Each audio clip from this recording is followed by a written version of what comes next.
I was doing a long-haul drive from Nevada to Iowa last summer, a straight shot through the middle of nowhere. I had just hit the edge of Council Bluffs, Iowa, when the exhaustion finally hit me like a truck. You know when your vision starts to tunnel a bit and your back's sore from sitting too long? That kind of tired.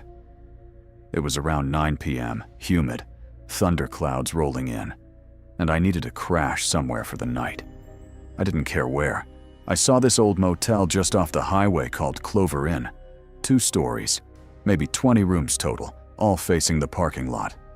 The kind of place with flickering neon and a handwritten sign taped to the door that says, "Ring bell for service." A woman came out from the back in a floral shirt and reading glasses. She looked tired too. I asked for a room, and she said, "We've been having some trouble with the power tonight. Generator kicks in when it wants to. Might be some flickering." I said that was fine. Paid in cash. She handed me an actual metal key, no key cards, and pointed me to room 18, second floor, far corner. When I got to the room, I was hit with that musty motel smell, part mildew, part cigarette ash, and that weird floral air freshener they use to cover it up. There was a small TV, faded brown carpet, a bathroom with a leaky sink, and a bed that looked like it had survived a divorce. Didn't matter. I showered, lay on the bed, and scrolled through my phone for a bit. Wi-Fi was spotty. Lightning lit up the sky outside every couple minutes, followed by the distant rumble of thunder. No rain yet, but the storm was circling. About 20 minutes in, the lights flickered once, then again. Then, total darkness. I waited, thinking maybe the generator would kick in, but nothing. The room was dead silent. The only light came from a dim red LED on the smoke detector. I reached for my phone and turned on the flashlight. My battery was down to 11%. I figured maybe the whole place was out, maybe even the town. So I walked out onto the narrow balcony walkway to look around. That's when I noticed something odd. The motel was the only thing without power. The gas station across the street still had pumps lit up. A few house lights glowed in the distance. Even the neon sign in front of the Clover Inn, which had been buzzing when I checked in, was dark now. No humming from a generator, just this thick, weird silence. And then, from the woods behind the motel, I heard a dragging sound.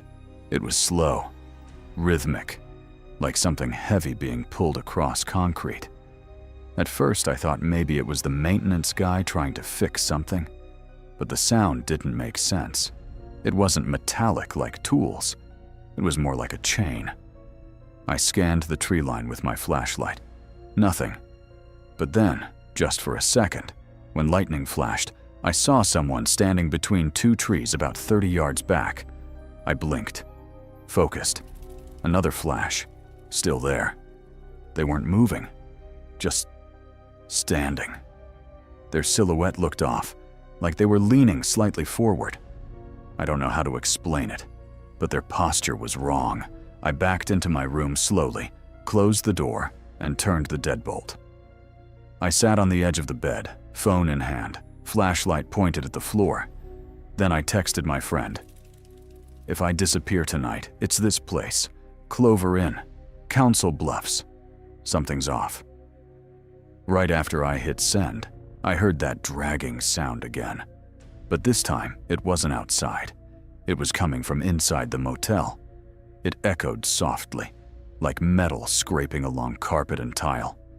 I pressed my ear against the wall, trying to figure out what direction it was coming from. It moved slowly down the hallway, then stopped, directly outside my door. I held my breath. No footsteps, no talking, just a soft creak, like someone gently shifting their weight outside. Then, 3 slow, deliberate knocks. I froze. Not loud, not aggressive, just enough to let me know they were there. I didn't say a word. I killed my flashlight and crouched by the foot of the bed in the dark, trying to steady my breathing. Then the doorknob started turning. Click, click, click. click. It wasn't a violent rattle. It was someone testing the lock, gently, like they were hoping I forgot to turn the deadbolt. After a few seconds, it stopped. Silence. I waited there for at least 10 minutes. Nothing. No sounds. Just dead, suffocating stillness. Finally, I crawled over to the window and pulled back the curtain a sliver. It was too dark to see much, but I thought I saw movement down in the parking lot. Something, or someone, walking back toward the trees behind the building. I didn't sleep that night. I sat up in bed with the flashlight in one hand and a rusty coat hanger I'd bent into a makeshift weapon in the other. Around 5 a.m., the lights flicked back on. I waited until full daylight before I went to check out. The woman at the front desk was back, sipping coffee and flipping through a tabloid. I asked her straight up, "Hey, you guys have security cameras or anything?" She raised an eyebrow. "No, just me and the guy who fixes the ice machine when it breaks." I asked if anyone had been outside working during the blackout. She gave me a weird look and said, "Sweetheart, no one was working last night. Generator's been busted since May. You were probably the only guest in the whole building." I didn't respond. I just nodded, got in my car, and drove. Here's the part that still keeps me up sometimes. I checked my phone when I stopped for gas a few hours later. That text I sent to my friend? It never went through. I used to live in a rundown apartment building in western Pennsylvania. Nothing fancy, just a 3-story box of a place with paper-thin walls, flickering hallway lights, and plumbing that groaned like it was alive. Rent was cheap, though. That's what mattered. This happened in January 2020, right before the world went to hell for other reasons. We'd been getting hit with a series of snowstorms that month. Power outages weren't uncommon. Usually, the building's backup generator would kick in within a couple minutes, lighting up the stairwells and hallway bulbs just enough so you didn't trip and break your neck. I didn't think much of it when the lights went out again around 10 p.m. I was watching a movie on my laptop. Battery was full, headphones on, popcorn in hand. Suddenly, boom, complete blackout. My screen dimmed. All I could hear was the storm hammering against my windows. No big deal, I figured. Generator would kick in any second. Only it didn't. I waited. 5 minutes. 10. Still dark. That's when I noticed something weird. Usually, when the generator came on, you could hear it start. A mechanical wheeze, like a lawnmower choking awake. Then the hallway lights outside would flicker on, buzzing faintly. But this time, dead silence. No buzzing, no humming, no lights. Then my phone vibrated. A neighbor texted me, "Er power out too?" I replied, "Yeah." "Weird, the generator hasn't kicked in." He replied, "Thought you lived above it?" I froze, because he was right. I lived in 2B, directly above the back room on the ground floor, where the generator was stored. And now that he mentioned it, I realized I should have heard it by now. Even if it was broken, there should have been noise. But it was like the whole building had just stopped. I got up, grabbed my flashlight from the kitchen drawer, and opened my apartment door. The hallway was pitch black. No emergency lights, no hum, just the sound of wind howling outside and some distant rattling, maybe an open vent or a loose gutter. I started walking toward the stairwell. I don't even know why. Curiosity, maybe. Or maybe that itch in the back of my brain telling me something was off. The flashlight beam bounced along the walls as I made my way down to the first floor. When I got to the bottom, I turned toward the generator room. The door was cracked open. Now, this door is never open. It's always locked. Tenants aren't allowed inside. The landlord made that very clear. But it was definitely open, just enough to see a sliver of the room. I slowly pushed the door open and peeked inside. The generator was sitting in the center of the room, like always. But it wasn't on. The room was cold, dusty, silent. My flashlight caught a small red light on the machine, blinking slowly, like it was powered but in standby.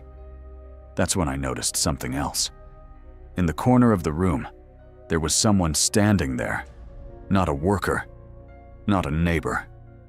I could barely make out the figure, but they were tall, motionless, facing the wall, like they were being punished in grade school. I stopped breathing for a second. Then they moved. Just their head, turning slowly, like a puppet on a string, until they were almost looking over their shoulder. That's when my flashlight flickered. I stepped back, ready to run. But before I could move, the generator roared to life. The lights in the hallway behind me clicked on all at once, flooding the corridor with this sickly yellow glow. I whipped around, blinded for a second, and when I turned back into the room, the figure was gone. I swear to God, gone. No footprints, no door slam, no exit. Just an empty generator room. I backed up the stairs in a panic, almost slipping. I ran back into my apartment, slammed the door, and locked it. I didn't sleep that night. The next day, I went downstairs and asked our building manager if the generator had been repaired or something. He just looked confused and said, "What are you talking about? That thing hasn't worked since November. We've been waiting on a part." I said, "It came on last night. Lit up the whole place." He shook his head. "No way. There's no fuel in it. It's not even hooked up right now." I laughed at first, like he was screwing with me. But he wasn't. I could see it in his face. So I asked, "Who opened the generator room then?" He blinked. "Room's locked. I'm the only one with the key." That was the last straw. I moved out 2 weeks later. I still don't know what I saw that night, or who, or what, turned that generator on. But I'll tell you one thing. Sometimes, when something that shouldn't work suddenly does, it's not a miracle. It's a warning. This happened back in 2009, the summer I worked as a counselor at a small overnight camp in rural Pennsylvania called Camp Reedsville. It was one of those rustic summer camps. No cell service, wooden cabins, meals in the mess hall, and kids doing crafts or kayaking during the day. I was assigned to one of the older boys' cabins, about a 5-minute walk through the woods from the main campgrounds. Everything was going fine that summer until the night the lights went out. It was a Friday. I remember that because Fridays were campfire nights. We had just finished making s'mores, and the kids were winding down. Around 10 p.m., I walked them back to our cabin. They were brushing teeth and crawling into sleeping bags when all the lights suddenly cut out. We'd had outages before. Old wiring, stormy nights. It happened. Normally, the backup generator at the main lodge would kick on a few minutes later. But this time, it didn't. We waited. Nothing. I figured maybe the storm earlier that afternoon knocked something loose. I told the kids to stay in their bunks and handed one of the older boys a flashlight while I went to check with the staff at the main building. Now, keep in mind, the walk from our cabin to the lodge cuts through a forest trail. Narrow, no lights, just a dirt path and your own 2 feet. I had my flashlight and a jacket on, but it was dead quiet out. No crickets, no wind, just the sound of my own boots on the ground. About halfway through the trail, I thought I saw someone standing just off the path, maybe 20 feet away, barely visible between 2 trees. I paused and pointed my light toward them. No face, not like it was covered, just nothing there. It was a shape, human-shaped, still, featureless. I don't know how else to explain it. I blinked, and the thing was gone. I chalked it up to shadows, kept walking. I'm not the type to scare easy, especially not in the woods. But when I got to the main lodge, I noticed something strange. No one was there. The building was unlocked, all the doors wide open, but not a single person inside. No camp director, No kitchen staff. No lights. The fireplace in the rec hall was still smoking like someone had just been there, but the place was completely abandoned. I called out a few times. No answer. I stepped into the main hallway, passing the staff offices, the medical room, even the kitchen. Everything looked normal, but I had this deep, nauseating feeling in my stomach, like I was being watched from just outside my line of sight. Then I heard it. Footsteps upstairs, slow, heavy. One step. Pause. Another. I should have left right then, but something made me climb the stairs, flashlight trembling in my hand. At the top, I saw that the hallway to the counselor dorms was pitch black. I took a few steps forward.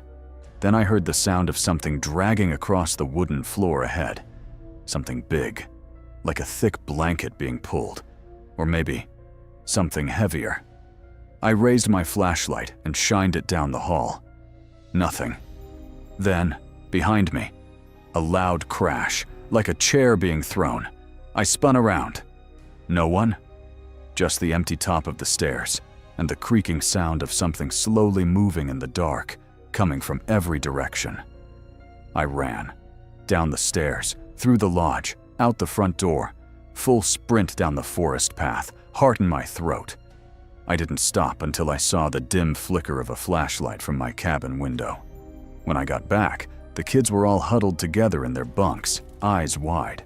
One of the younger boys whispered, "Something was tapping on the walls." We stayed like that all night. I didn't sleep a second. The next morning, everything was normal again. Lights were on. Staff was back. The director swore no one had left the lodge, said the generator never failed.